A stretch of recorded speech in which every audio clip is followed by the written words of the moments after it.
ఈవిడ స్టిచ్చింగ్ మాకు నేర్పే పెట్టిన మాకే నేర్పట్లేదు ఇక్కడ. 5, 6, 7, ఒత్తు పేరు ఏంటండి?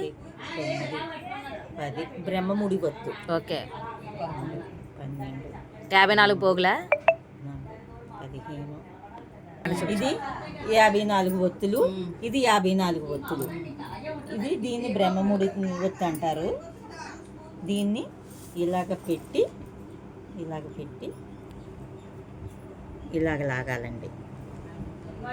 పోగు ముడి కింద లాగాలి. ముడి కింద అది బ్రహ్మముడి వస్తుంది. బ్రహ్మముడి ఒత్తి. దీనికి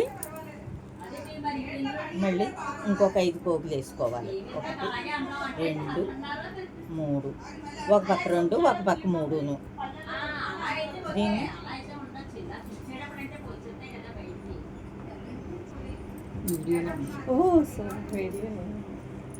ఇలాంటివి 2 పెట్టుకోవాలండి ఒత్తులకి.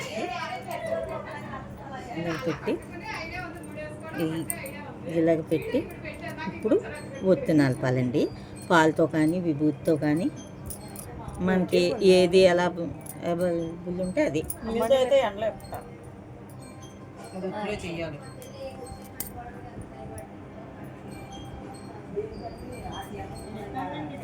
కత్తి తీసుకొని అంతే అంతే వచ్చేసిందా?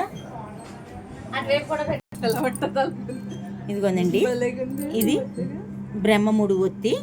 భార్య ఒక పక్కని, భర్త ఒక పక్కని వెలిగించుకొని శ్రావణ మాసంలో అయితే లక్ష్మీ విష్ణుమూర్తి లక్ష్మీదేవికి అర్పించుకోవచ్చు. అదే కార్తీక మాసంలో అయితే శివపార్వతులకి అర్పించుకోవచ్చు. ఈ ఒత్తు అరటి డొప్ప ఉంటుంది కదండి, అరటి డొప్పలో పెట్టి చెరో పక్క ఆవినేతిలో పెట్టి అప్పుడు వెలిగించుకోవాలి. చూపించండి. అయిపోయింది.